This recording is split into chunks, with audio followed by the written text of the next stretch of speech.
Bonjour à toutes et à tous, je suis très heureux de vous retrouver aujourd'hui pour un nouvel épisode du Plongeon consacré au travail de Adrien Loumaille. Le Plongeon est un podcast bimestriel dans lequel je souhaite plonger avec vous dans l'univers, le parcours et la réflexion d'artistes. Actuellement en dernière année d'études en école d'art, j'ai décidé de faire ce podcast afin de voir et d'examiner en amont et en aval ceux qui se rapprochent de plus en plus de la vie après un cursus en école d'art. La vie d'artiste dans un monde d'art multiple et varié. À travers ce podcast, je vise à créer une conversation franche avec des artistes qui ont déjà ou pas emprunté ce chemin, en m'éclairant de leur expérience, leurs défis et leurs réussites autour de leur pratique. Pour ce 4e épisode du Plongeon, j'ai le plaisir d'inviter Adrien Loumaille, un artiste peintre belge vivant et travaillant à Bruxelles. Diplômé d'un master dans la spécialité peinture à la cambre en 2023, son travail questionne et explore l'épuisement de la couleur, de la série, du geste et de la peinture en elle-même. Le Plongeon, une émission réalisée par Mathieu Livrieri pour Jamais assez toujours trop. Habillage sonore, Kirkor Albert. Bonjour Adrien Loumaille, je suis très heureux de te retrouver aujourd'hui pour ce nouvel épisode du Plongeon. Bonjour. Adrien Loumaille, tu es peintre belge, tu es né en 99. Ouais, tu peux dire ça aussi.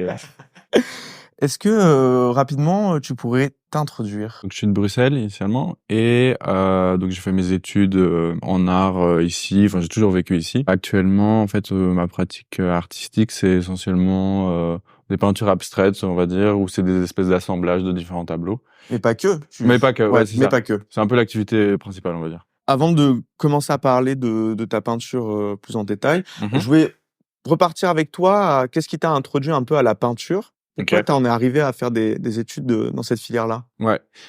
Donc, en fait, ça a commencé quand moi j'étais adolescent, où j'ai eu, de manière un peu intuitive, une pratique du dessin qui s'est développée. Aussi juste en copiant des images, enfin vraiment un truc assez basique. Et en fait, cette idée de copier, en fait, ça m'a donné aussi un peu confiance dans le trait, dans le fait de faire de l'art d'une certaine manière, quoi. Mais c'était sans vraiment connaissance. C'était un loisir. Ouais, c'est ça, c'est un truc qui te fait plaisir et que tu fais principalement. Et en fait, au fil des années, ça a commencé à prendre une place de plus en plus importante. C'était plus ou moins une période aussi où t'es en pleine adolescence, tu te poses des questions, t'as beaucoup de remises en question, en fait, enfin sur toi-même, tu sais pas vraiment où tu veux aller, etc. Et du coup, pour moi, c'était qu'il y avait vraiment une dimension spéciale. Et puis c'était aussi à l'époque où tu avais les réseaux sociaux et du coup c'était aussi je mettais dessus. C'est vrai, si tu postais un peu tes dessins. Ouais. C'était naïf en soi, mais c'était aussi une bonne introduction dans le sens où tu produisais quelque chose et puis tu le montrais. Du coup, ça existait au-delà de juste c'est toi. Et en fait, c'est naïf, mais C'était de montrer ce que tu faisais. Et le dessin, c'était la meilleure façon aussi, l'image. ouais. Et je sais pas pourquoi. Ça s'est fait vraiment un peu sur le tard à ce moment-là. Et donc ça prenait de plus en plus de place et c'était en même temps où à l'école je me questionnais un peu, y a rien vraiment qui me tente, je sais pas si c'est vraiment bon dans quelque chose, dans une matière spécifique ou autre. Donc j'avais quand même regardé plus pour des carrières plus classiques, on va dire, tu vois, mais il y a rien qui vraiment faisait vraiment écho. Et puis à un moment l'idée en discutant, d'abord j'ai eu donc je faisais du dessin et puis après le dessin, j'ai touché un peu à l'aquarelle et du coup, c'était les deux ensemble, c'est une espèce de truc très L'instantané, est-ce que le dessin, l'aquarelle, c'est des choses. C'est ça, et t'as pas besoin de connaissances. Ouais, tu sors ta boîte d'aquarelle et c'est parti. C'est ça, et t'as tes feuilles de papier et en vrai, c'est accessible. Et en fait, en faisant ces aquarelles, je pense que ça m'a amené vers l'idée de faire de la peinture. Je pense que c'est aussi parce que quand tu vas dans les musées, c'est ça que tu vois aussi. Et du coup, à cette époque où j'ai commencé un peu à douter de ce que je voulais faire, j'ai pris des cours avec une peintre qui était spécialisée en marine, donc tableau de la mer. D'accord, ok. Et du coup, donc mon passage de l'aquarelle à la peinture à l'huile, ça s'est fait via elle. Et du coup, elle m'a appris genre peindre des vagues. Trop marrant, ouais. Du coup, ça, c'était assez drôle. Mais ça, t'étais jeune, t'avais quel âge? C'était au quoi? Ça, je devais avoir 16 ans. Ok, d'accord. Un truc comme ça. 16-17, je sais plus. Et puis, en même temps, j'ai fait la rencontre de plein de personnes qui m'ont aidé à me guider aussi, quelle étude d'art à faire. Parce qu'en fait, c'était un peu l'idée qui a germé, mais vu que j'y connaissais rien, il y a personne de ma famille qui est dans ce secteur-là. Ouais, ils sont pas du tout dans. Non, Ouais. non, pas du tout, tu vois, c'est des professions plus classiques. Ok. Et donc, en fait, ce qui est super chouette, c'est qu'à l'époque, on essayait de voir avec les amis d'amis, etc. Et t'as des gens qui m'ont vraiment aidé pour me conseiller, en fait. Parce que c'est vrai que quand même, j'ai l'impression à Bruxelles, il y a beaucoup de choix en fait. Bah, t'as beaucoup de choix et en même temps, quand tu connais rien, t'es un peu en mode qu'est-ce que tu peux faire, Ouais. tu vois. Et surtout, t'es encore au lycée et à la différence de la France, il n'y a pas de prépa. Donc, Ok. si par exemple tu veux rentrer dans des écoles d'art supérieures, il y a un peu un gap parce que il y a un examen d'entrée. Ouais. Du coup, t'es censé avoir un certain niveau, mais t'es censé l'avoir de tout seul, enfin, tu vois. Et donc, en fait, en discutant justement avec ces différentes personnes, elles m'ont conseillé d'aller à Saint-Luc parce que c'était en français et Saint-Luc secondaire, c'est vraiment ça t'apprend un peu les bases. D'accord. Et C'est quoi? C'est à réappliquer en fait un peu. c'est à appliquer, sauf que ce qui était un peu le défaut, c'est qu'il y avait allez peut-être 8 heures de cours d'art plastique et le reste c'était de ton programme je crois que ça doit être 32 heures.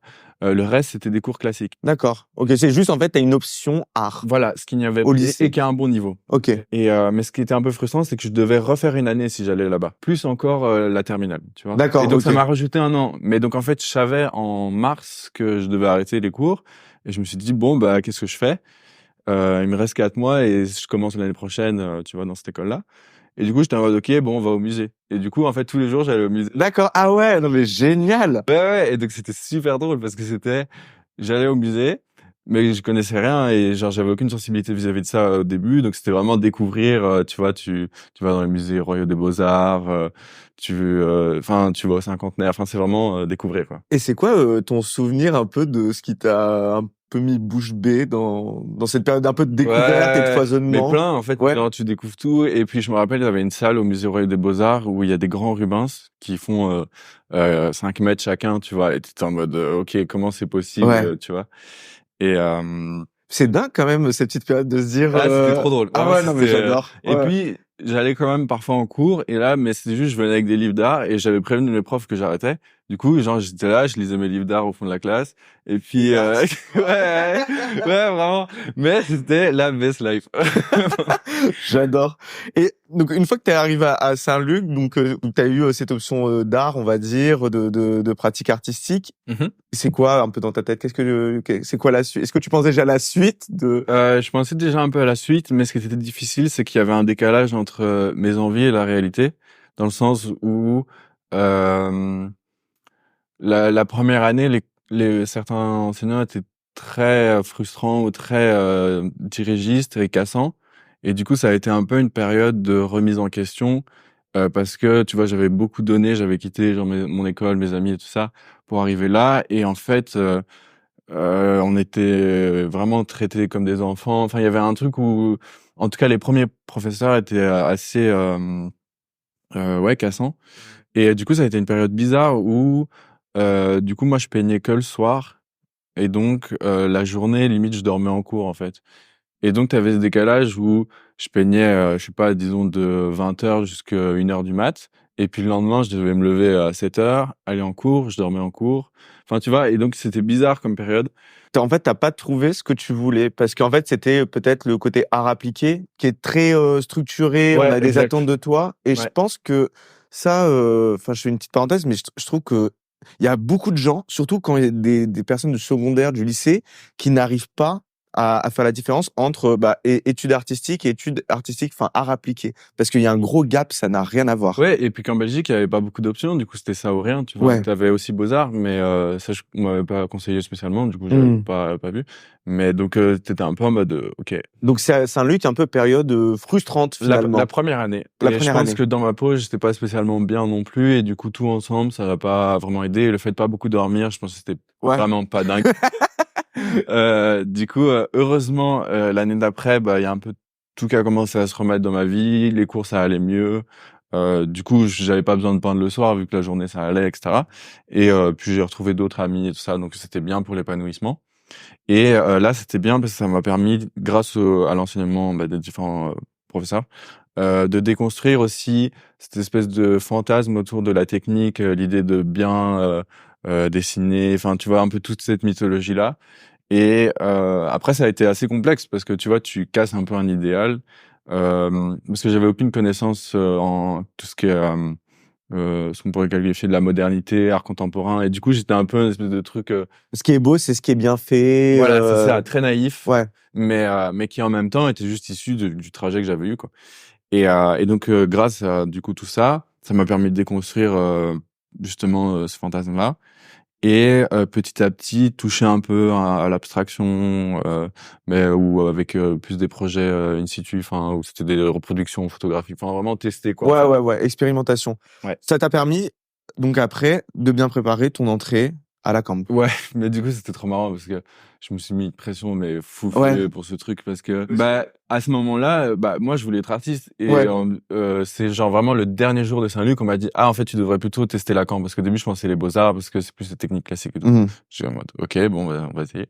Et du coup je me rappelle de ces 3 mois de vacances où juste je bossais genre enfin toutes les épreuves, en mode tous les trucs qu'il fallait faire à l'avance, j'ai appris des trucs par cœur. Enfin, Ah oui, ouais, une pression de ouf. Ouais. de fou parce que genre j'avais déjà sacrifié pas mal pour aller à Saint-Luc. Tu vois, en quittant mes amis, nanana, j'avais eu cette frustration, puis en même temps, je bossais à fond. Et puis, bah, initialement, enfin, c'est vraiment un plaisir personnel, mais du coup, c'était vraiment d'arriver à concrétiser tout ça et arriver à convaincre aussi, bon, je pense peut-être mon entourage du fait que, enfin, ça valide aussi. Et puis tu le fais jusqu'au bout, et puis toi aussi, tu te donnes les moyens parce que tu sais en fait que tu as Ouais. envie plus ou moins d'être dans ce milieu-là. Voilà, exactement. Et en même temps, tu connaissais rien. Enfin, moi, je savais pas du tout comment ça se passait. Et du coup, ce qui est magnifique, c'est que bah ça s'est super bien passé et l'examen d'entrée, ça a été. Et justement, ce qui est assez marrant, c'est que à cette époque-là, enfin, j'ai eu des problèmes de santé qui ont fait que j'ai pu passer l'épreuve d'admission le dernier jour, donc le vendredi matin. Et puis après, genre, j'ai même pas pu être capable d'être là quand ils donnaient les résultats. Ouais, parce que tu t'es mis trop la pression en fait. Donc, non, bon, non. Plus d'autres trucs, mais du coup, j'étais même pas là. C'est mon frère qui a été pour me dire, OK, t'es pris, tu vois. Et genre, moi, enfin, j'étais dans le lit, enfin, horrible, tu vois. Et du coup, ouais, donc j'ai réussi ce truc-là, mais in extremis, parce que ça se jouait à très peu, parce que si c'était arrivé plus tôt, je l'aurais pas eu, quoi. Ouais. Ben, à la différence du système français, la CAM, en fait, vu que c'est hérité du Bauhaus, il y a une division en discipline artistique. Et donc, dans mon cas, moi, j'avais pris peinture, ce qui en soi était assez intuitif. Et donc, ouais, enfin, j'ai fini l'année passée, mais c'était vraiment des super bonnes années et très, très formateurs en termes de, bah, à la fois de l'enseignement, plus des retours, tu vois, des profs, et aussi dans les rencontres. Et justement, parce que les premières années, t'es vraiment immergé avec plein de gens dans la même situation que toi, et puis il y a un peu un côté télé-réalité parce que vous êtes tous proches et genre vous partagez un truc bizarre. Enfin, tu vois, c'est des classes on était peut-être 11 et puis en fin de bachelier, on devait être 7, je pense. Mais tu vois, c'est des petites promos, je pense que tu as dû connaître ça aussi. Mais t'es très proche de ces gens. Même si vous êtes différents en termes de personnalité, vous partagez quelque chose. Ouais, est-ce que outre partager l'espace ou quoi, enfin, c'est des personnes où, enfin, vous vous suivez tous et puis vous nourrissez tous en fait finalement. Exactement. Et donc ça, cette première année, c'était vraiment bien justement pour ouais, découvrir un peu tout ce monde-là, découvrir un peu, je sais pas, le monde des galeries, tous ces trucs, tu vois. Aller au vernissage, cette pratique-là aussi. De ouf. Et puis tu vois ceux qui sont plus vieux qui le font, t'es en mode mais c'est un peu chiant les vernissages. Genre, pourquoi ils vont faire ça, tu vois.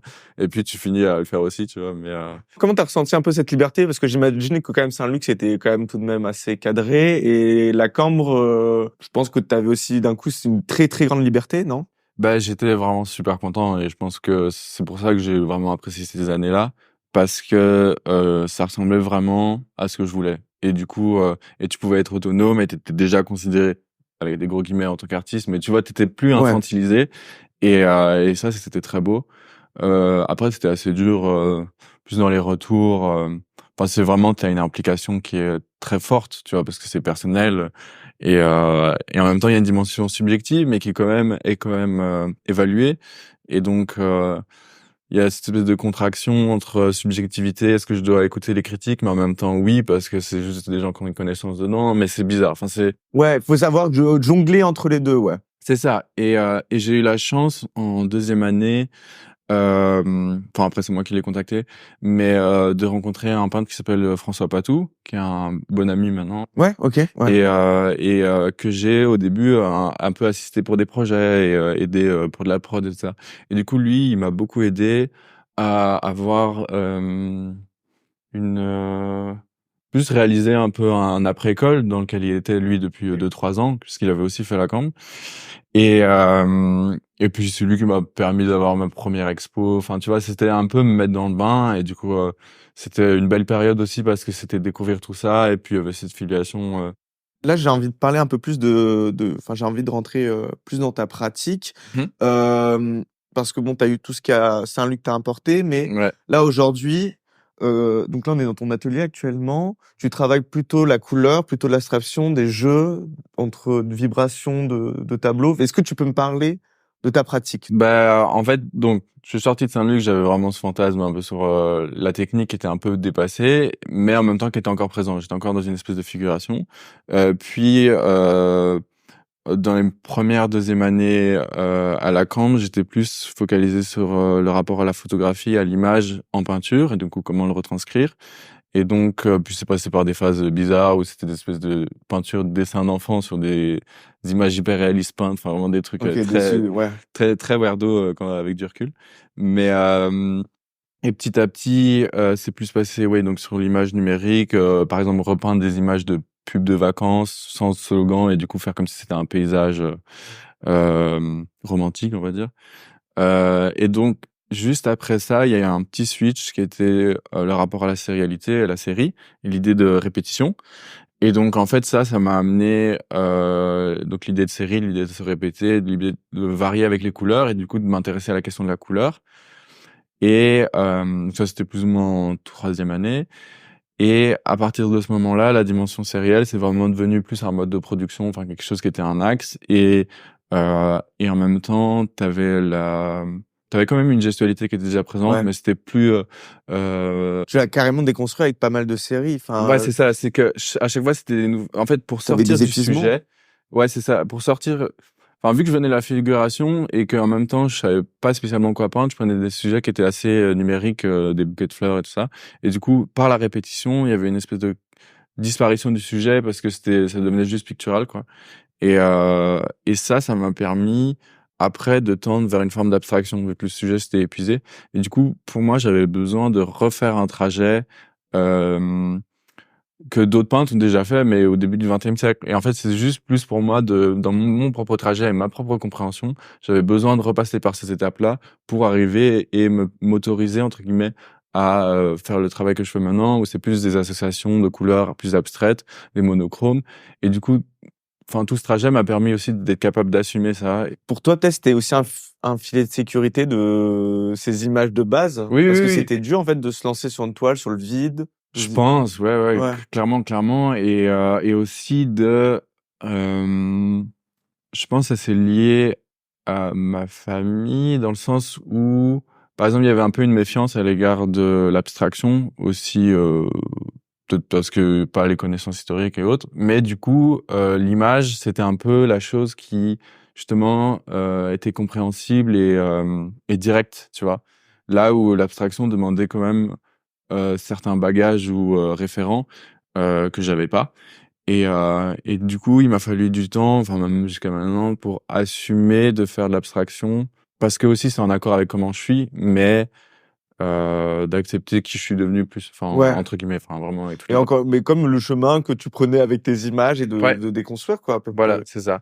Bah, c'est dans la recherche. Enfin, de toute façon, là, bon, je refais un saut, mais c'est ça qu'on recherche aussi en faisant des études d'art, c'est tout le Ouais, cheminement. oui, Et c'est comment, bah, t'as une idée de base, et puis, bah, à la fin de tes études, t'arrives à une oui, déconstruction oui, de tout oui, ça, en grave, fait. grave. Et que si je voyais ce que je fais maintenant, ce que j'aimais avant de faire la camp, enfin c'est vraiment tout un monde. Enfin, je sais même pas si j'aimerais bien ce que je fais maintenant, tu vois. Enfin, tu vois, c'est Mais vraiment. c'est trop marrant parce que quand tu me disais oui à Saint-Luc, en fait, je me suis rendu compte que, bah, ce qui était, enfin, ce qui était beau en grands guillemets, c'était pas forcément juste des choses réalistes. Ouais, Bah, ouais. en fait, finalement, toutes tes études, t'as fait que ça. Ouais, Déconstruire ce truc-là. Parce que aujourd'hui, tes tableaux, c'est surtout, enfin, c'est juste des aplats de couleurs avec ouais, différentes nuances. exact. Et ouais, il a fallu. Bah, c'est vraiment l'idée de du temps avant d'assumer quelque chose qui est en accord avec ce que je suis plutôt que recréer un espèce d'idéal en fait. Mmh. Et donc en ce moment, tu travailles quoi? C'est un peu 2 axes. Tu as un 1er axe qui est des peintures faites directement dans l'architecture, donc peintes directement sur le mur, pardon. Et en parallèle, donc plus pour les tableaux, c'est des assemblages. Donc en fait, c'est différents différents tableaux qui sont agencés ensemble pour créer des rapports colorés. Donc il y a vraiment cette dimension plus modulaire où donc tu as un tableau là qu'on peut voir où c'est 100 par 120 centimètres qui est collé avec un autre de 80 par 60 et donc ça crée une limite qui est vraiment nette entre les deux champs colorés. Et en même temps, tu vois, tu as la dimension sérielle qui reste présente de par la répétition, tu vois, des châssis. Et en fait, la réduction de tous ces paramètres picturaux, bah moi, ça m'a permis d'avoir une grande liberté en fait, parce qu'il y a une infinité de possibilités qui s'offrent juste à ce processus-là, tu vois. Et, euh, et je pense que ça colle avec mon tempérament, et du coup, c'est pour ça que je suis plus là-dedans, en tout cas ces derniers mois, quoi. Mais je trouve que c'est une peinture qui fait du bien parce qu'elle est très colorée. Enfin bon, c'est un peu niais hein, ce que je raconte là, mais je trouve Oui, mais en que même temps, c'est ça, c'est que pour l'instant, ça a été réduit à ça, donc ouais, mais parce c'est que bien là, que c'est vraiment tu t'es en fait, tu retiré le sujet et là juste tu travailles juste la peinture, juste la couleur ouais. de la peinture. Enfin vraiment, il y a puis beh, non, mais ça fonctionne bien. Et j'ai pu voir aussi des céramiques. Ouais. En fait, là, depuis l'année passée, j'essaie de développer plus à la fois des céramiques, donc que tu peux voir là, qui sont aussi dans le mouvement. Tu vois, tu as des espèces de traces de doigts dans la structure des vases. Et puis là, ce que tu vois au sol, c'est plus une sculpture en béton. Donc ça, c'est aussi des nouvelles expérimentations. Mais Et toujours en duo aussi, il y a toujours ce oui, jeu en de composition. ouais, en fait, c'est plus à la fois premièrement, c'était plus pour un rapport coloré et puis, en fait, je me rends compte que c'est plus aussi la relation entre différentes individualités qui m'intéresse et du coup, c'est dans la sculpture ou dans les tableaux, c'est vraiment tout le temps comme 2 individus qui se rencontrent ou enfin, c'est plus moi dans le sens plus psychanalytique de pourquoi je le fais ou et oui, du coup, cette dualité, c'est toujours important. Hem Et je voulais te poser une question aussi sur, comment tu te mets au travail, toi? C'est quoi un peu ton protocole de travail quand tu vas à l'atelier? Parce que tu travailles par série déjà. Ouais. Comment tu le gères ce temps-là? Bah, par exemple, la série, maintenant, en fait, elle a une continuité. C'est plus, il y a 10 tableaux et puis ça s'arrête. C'est vraiment plus une dimension presque cyclique, tu vois, où ça continue, c'est un flux, quoi, en fait. Ouais, Et avec des paramètres qui changent tout le ouais, temps. voilà, c'est ça. C'est que il faut toujours, je pense, quelque chose qui soit intéressant, enfin, que ce soit pas redondant, parce que le but, c'est pas de faire un système. Je pense que je dois toujours trouver du plaisir. Et du coup, tu vois, par exemple, celui qu'on voit là-bas, il y a une forme du châssis, enfin, en dessous, qui est, euh, qui est, Un enfin, peu commune, pour un châssis, enfin qui est c'est ça. Et du coup, là, bah, le châssis se déforme. Et en fait, à chaque fois, je pense qu'il faut qu'il y ait une forme de trouvaille, même dans cette restriction des paramètres. Et donc après hop, trouvaille, variation de cette trouvaille. voilà, c'est ça. Et tant que Bon, ça me fait ça marche? plaisir, On garde? Non? Oui? c'est ça. Et puis, il y a des choses qui fonctionnent pas. C'est vraiment tous des processus de recherche. Et du coup, c'est vraiment de manière quotidienne et essayer ouais, d'être le plus possible à l'atelier et enfin, d'accepter l'ennui aussi. Et puis là, tu vois, de faire les céramiques, des dessins, des sculptures et tout ça, ça permet d'être continuellement dans un flux de recherche. Moi, là, quand je vois je trouve qu'il y a tellement un truc dans la diminution. Enfin, en fait, Ouais. ce que j'adore, c'est, tu vois, tes toiles de bouquet, quand tu faisais des bouquets. Ouais, ouais. Ben, en fait, tu vois, genre limite, t'as ces bouquets-là, t'as la diminution du bouquet, qui Ouais. se voit juste en touche de couleur, Ouais. plus en aplat, plus en fait, c'est la toile, enfin, c'est le châssis de la toile qui se diminue Ouais. pour après, enfin, tu vois ce que je veux dire? Oui, Mais oui, une oui, oui. diminution du, Bah, c'est grave ça, hein. ah, mais C'est vraiment j'adore, ça. ouais. Et surtout, bah, ouais, là, toi, enfin, tu vois Ouais, vraiment ouais. ce dont je parle. Et, mais effectivement, c'est un peu un processus où je me dis, c'est quoi la suite, tu vois? Enfin, en mode, Mais oui, ouais, parce qu'il y a toujours une ouais, enfin, bah, c'est qu'à un moment, tu peux pas, enfin, oui, tu peux toujours aller plus loin, mais, même quand je fais ça, je me dis, mais qu'est-ce que je fais après? Enfin, tu vois? Ouais, ou peut-être ça va revenir à faire de la figuration après. Enfin, tu vois, c'est vraiment, ça soulève plein de questions. mais moi, j'aime beaucoup ton image de cyclique. Ouais, Moi, je le ressens. Enfin, parce que quand je vois ton travail dans sa globalité, je le ressens. Donc, tu as été diplômé de la Cambre en master peinture l'année dernière. qu'est-ce que tu as pu constater comme changement, que ce soit dans ta pratique, dans tes habitudes, d'être plus dans l'école là, en fait? En fait, j'ai eu la chance que l'année passée, j'ai eu quand même beaucoup de projets d'exposition et donc c'était plus des groupes, chauds, enfin majoritairement et ça m'a permis vraiment d'avoir aussi plus une confiance en moi dans le travail et dans le fait qu'il peut exister et d'arriver à avoir des opportunités, heu, «professionnelles» entre guillemets. Hem Et donc ça m'a fort rassuré et même si je pensais quand même être distant de l'école, le fait que d'un coup, ça «s'arrête» entre guillemets, ça a quand même été assez dur entre guillemets pendant l'été. Mais ce qui était chouette, c'est que j'ai eu la chance, pendant l'été d'avoir une exposition qui était en Pologne, enfin dans une, fondation et ça je pense que ça m'a aussi fort rassuré dans le sens où c'était un gros truc et donc hem ça me donnait aussi confiance et donc il y a eu cette phase en fait entre, septembre et décembre où je bossais beaucoup à l'atelier et en travaillant énormément comme ça, en fait, tu as cette idée d'assemblage qui est arrivée et en fait, le timing était très bon parce que, c'est à ce moment-là où, enfin vraiment de manière, un peu imprévue, que j'ai une proposition de l'espace qui s'appelle Dizaine à Bruxelles, hem, de faire un solo là. Et donc en fait, cette expo-là, ça a été pour moi une manière de aussi montrer quelque chose de nouveau, dont j'étais vraiment, pleinement en accord, qui avait une dimension qui était, plus globale parce qu'il y avait aussi une peinture, sur le sol, en elle-même. Et donc ça m'a permis aussi entre guillemets hem, de montrer ce que je voulais entre guillemets «prouver» ou avoir l'occasion déjà de faire un gros statement, à Bruxelles.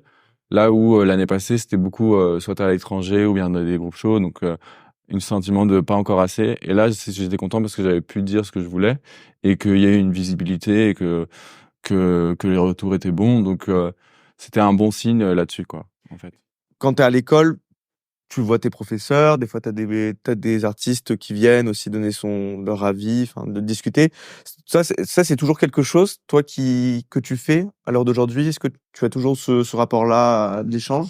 Je pense, après ça s'est réduit quand même à quelques personnes spécifiques où, bah, dans ce cas-là, donc dans l'expo à Dizaine, c'était, aussi Anne Stace, qui était venue et où on se voit depuis quand même, peut-être plusieurs années, ou un peu moins. Mais, en fait, c'est de choisir les bonnes personnes avec qui discuter, oui, du coup, il y a toujours ces retours-là, mais ça s'est quand même réduit à quelques personnalités Ouais. spécifiques. Quand tu étais à l'école aussi de faire toutes ces expositions, ces groupes shows, qu'est-ce que ça t'a donné en fait, finalement? En fait, je pense que ça fait beaucoup évoluer le travail parce que, enfin, que ce soit pour les résidences ou, plus, juste le fait de montrer et de confronter au regard, d'autrui en mode, ton travail, déjà c'est assez fort et en plus, le fait d'avoir ces opportunités-là et de produire à chaque fois des nouvelles pièces, ça fait que le travail bouge énormément et hem et un peu confronté à une forme de réalité, tu vois? Ouais. Là où si ça reste dans l'atelier, bah, oui, OK, c'est bien ou pas, enfin, tu sais pas vraiment l'évaluer, enfin, tu vois? Oui, oui, puis, bah, là, ça te permet aussi l'occasion de te mettre un peu dans l'arène et Oui. d'avoir plein de gens qui voient ton travail, de différents ressentis et Ouais, ouais, de ouais, ouais. Oui et tu te heurtes aussi à une forme de réalité, professionnelle assez complexe de ce milieu-là, et où, effectivement, hormis quelques cas, particuliers, tu es obligé de bouger énormément pour, faire exister le travail, quoi. parce qu'il y a toujours ce cadre aussi, parfois de l'école où le travail est fait à l'école, mais faut savoir aussi le défendre très bien en public et de savoir en parler. Je pense que ça Ouais, c'est ça et en même temps, le contexte scolaire était particulier parce que tu étais dans un statut où justement tu dois rendre des comptes, où tu devais expliquer et ce que je trouvais enfin, bon après c'est un c'est peu, normal, oui, de voilà, d'une certaine voilà, façon, ouais. c'est normal, mais ce qui fait du bien là d'être sorti, c'est aussi de devoir rendre compte à personne et que je me sens plus en accord avec qui je suis et où je veux aller, hem, plutôt que, parfois ce côté d'un regard un peu, qui peut manquer d'objectivité, je dirais. Merci d'avoir écouté cet épisode du Plongeon. Vous pouvez retrouver toutes les autres émissions sur le site internet de JamaisAsseToujourStro.fr, ainsi que sur notre YouTube, SoundCloud et toutes les plateformes de podcast. À très vite.